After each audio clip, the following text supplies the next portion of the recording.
રાજકોટ જિલ્લાના વીરપુર પંથકના ખેડૂતોના ખેતરમાં વીજ તારો પસાર થતા હોય અને અત્યારે ઘઉંની સિઝન ચાલતી હોય ખેડૂતો પોતાના પાકને લઈ ચિંતામાં મુકાયા છે। પીજીવીસીએલના વીજ તારો ખેતરમાં પસાર થતા હોય અને આ તારો ખેડૂતોના જણાવ્યા મુજબ ઘણા વર્ષોથી બદલી ન કર્યા હોય અને તારમાં અસંખ્ય સાંધા મારેલ હોય ખેડૂતો ચિંતામાં મુકાયા છે। વીરપુરમાં ગઈકાલે દેવપરા સીમ વિસ્તારમાં પૂનાભાઈ શેખની વાડીમાં વીજ તાર તૂટી પડતા ઘઉંનો પાલો સળગી ઉઠ્યો હતો।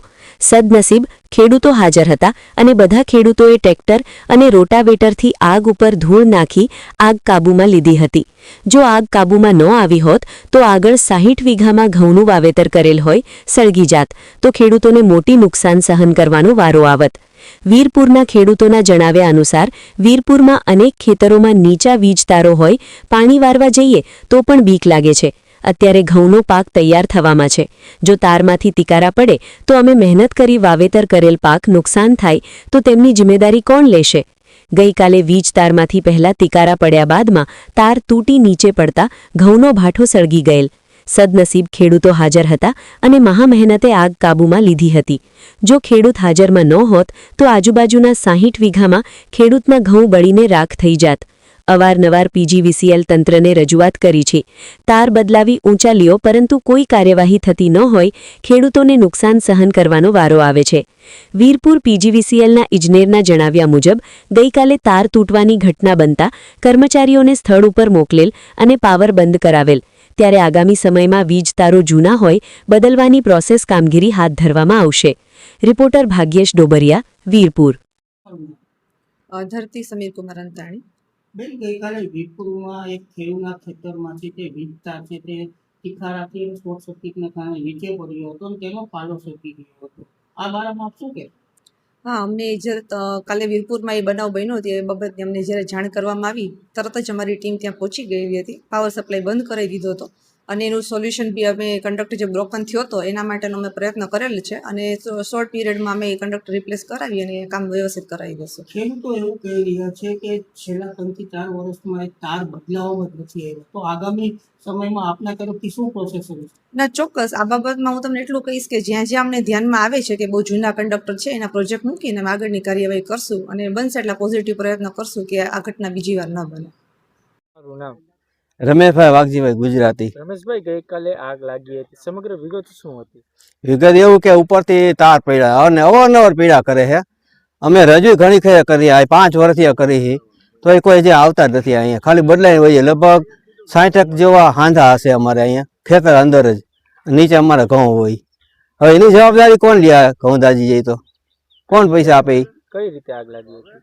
ઉપરથી તાર તૂટ્યા કર્યા।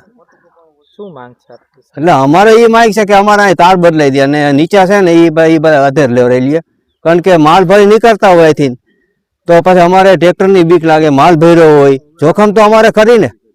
માંગ કરી હતી ખરા તમે? માંગ ઘણી ખરે લખાયેલી છે પણ એ લોકો કાગળ ઉપર લખીને વહી જઈએ કે અમે લાઈન બદલાઈ નાખી છે। હવે લાઈન તો અહીંયા આજુબાજુ ખેડમાં કેટલાય કનેક્શન વાળા છે, અરજદાર છે, તમે એને પૂછી લેજો કે આ લાઈન બદલી છે કે નહીં એમ। શું માંગ છે આપની? એટલે અમારે એ માંગ છે કે અમને મહિના દીમાં 15 દીમાં અમને લાઈન આ તાર બદલાઈ આપે। તમારું નામ? મારું નામ હિતેશ પરસોત્તમભાઈ શેખ છે, વીરપુરમાં રહું છું। શું કહેશો, ગઈકાલે છે તે આગ લાગી હતી? ગઈકાલે જે પીજીવીસીએલના જે તાર તૂટ્યા છે એમાંથી આગ લાગી છે અને આગ લાગવામાં 50 થી 60 વીઘા જેવા ઘઉં જે છે ને બળતા રહી ગયા છે। 1 ફૂટનો જ ગાળો રહ્યો છે અને તાર ટાઈમસર આજુબાજુવાળા ખેડૂતો પહોંચી ગયા અને રોટાવેટર લઈને પહોંચી ગયા, એટલા માટે આગ બહુ વધારે ઘઉંને નુકસાન કાંઈ થયું નથી। અને પીજીવીસીએલ વાળાને અમે અવારનવાર છેલ્લા 5 વર્ષથી એ લોકોને કહી છે કે તમે તાર નવા નાખી દો, પણ એ લોકો આવીને સાંધા કરીને વયા જાય છે। શું માંગ છે આપની? અમારી માંગ એ છે કે આ તાર જે છે ને એ બધા નવા નાખી દે અને થોડાક ઊંચા લઈ લે, અમારે ટ્રેક્ટર લઈને જવામાં પણ બીક લાગે છે। નામ? સાહેબ, મારું નામ રઘુ રામાભાઈ સાંસલા, હું વીરપુર જલારામથી બોલું છું। ગઈકાલે જે તાર તૂટ્યો ને આગ લાગી હતી ને તો તાત્કાલિક 50 થી 60 જણા અમે ભેરા થઈ ગયા અને જે આગને અમે કાબુમાં કરી અને જે ગરદણીના ખેતરમાં અમારા સેઢા પડોશીની આગ લાગીને સાહેબ તો અહીંયા પાડી બાંધી હતી, એ પાડીને અમારે બચાવી તો પાડીનું રાંઢું તૂટી ગયું ને તો એ તોડાવીને ભાગી ગઈ। અને તમે સાહેબ આની બેદરકારી પીજીવીસીએલ વાળાની જોવો ને તો 50 થી 60 70 વીઘાના ઘઉં હતા, સાહેબ જો અમે 40-50 જણા ન પહોંચ્યા હોત ને આજુબાજુ વાળા તો બધા ઘઉં હળગી જાત તો એની જવાબદારી સાહેબ કોણ લે? અને અમે નાકું વારતા હોય ને સાહેબ તોય અમારે જીવના જોખમે નાકું વારી. તમે અહીંયા આવીને ખાલી તાર કેટલા નીચા એ દ્રશ્ય જોઈ લ્યો અને તારમાં કેટલા સાંધા છે એ પણ તમે આવીને જોઈ લો. એટલે અમારે સરકારને રજૂઆત છે કે આને તમે લ્યો, અમે 5-6 વર્ષથી અમે આને કહી છીએ, હજી તમે 4 જૂના થઈ ગયા અને મહિનામાં 2-4 વાર આવી રીતે ભડાકા થાય છે. જીવના જોખમે પાણી વારી. તમે આવીને દ્રશ્ય જોઈ લો તો તમને ખ્યાલ આવે કે આ વાત ખેડૂતોની બરોબર છે.